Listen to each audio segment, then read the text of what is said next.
Well, this might seem a bit of a naive question, but do you think it's ever too late? No. And I would offer my own situation as a good example. And it's one of the lovely things for me, of having been through such a difficult time myself. I can look anybody in the eye and say it's possible to recover, and that's true. And I mean, if you look at somebody who might have been in my situation, you'd have to say, well, gosh, it's pretty difficult. But it only has to happen once to show that it's possible. And I would hope that there is that element of hope in my story, and stories like Jim, who's quite happy to have his story told publicly. Yeah. And I think the other thing is, if I can just say briefly, that we do a lot of work with MS, and there's great benefit in this sort of lifestyle-based approach for people with MS. But against that, the best way to treat cancer is to prevent it. So we do quite a lot with wellness programs, meditation retreats and things like that for people who are well and who feel like they'd like more balance in their life, or would like to really develop the wellness side of their life.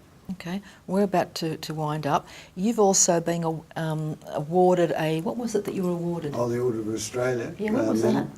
That was in '87. And for what? Yeah, for what reason? Services to the community. Yeah, so it was recognised quite a while back. Yeah, and I must say, you get some letters that surprise you, and when I opened that letter up, it was a real surprise.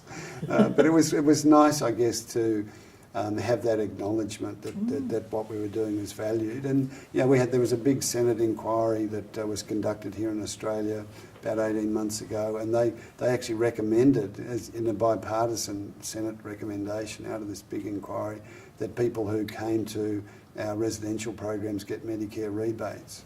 So excellent. I think the awareness of these things is really changing, and particularly if we're clear that we're talking about lifestyle factors, and it's to do with what people can eat, how they manage their emotional life, the state of their mind, meditation. These are all things that were in our own capacity and possibility.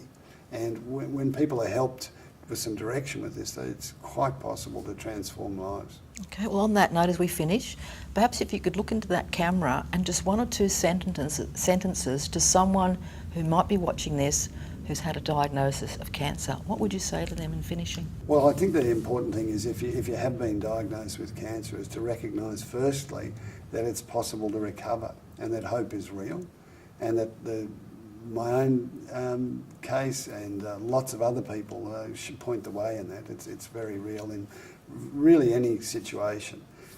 The second thing that's important is to recognise that there are choices that you face and are available, and it's helpful to know that almost invariably there are more choices available to you than you first realise. And so to look widely and to inquire. The website we've got, gawler.org, could help you with choices around what to do in managing cancer effectively. And the final thing that I think is important to say is that through a major illness, often our life can be transformed. And it's a sad fact that often when we're well, we take it for granted. Often when life's difficult, it challenges us to think about what's really important.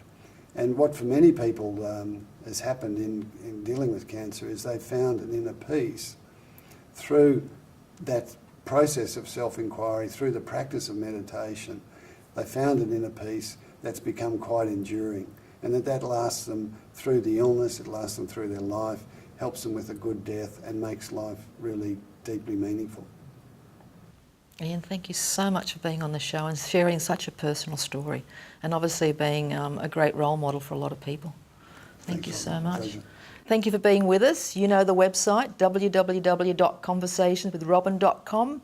You can go into the recording section. You'll see some info about Ian and a link to his website, although we also know it's gawler.org to go into. You can go into the on-air to find out upcoming guests, stations and times. Until next time, take care.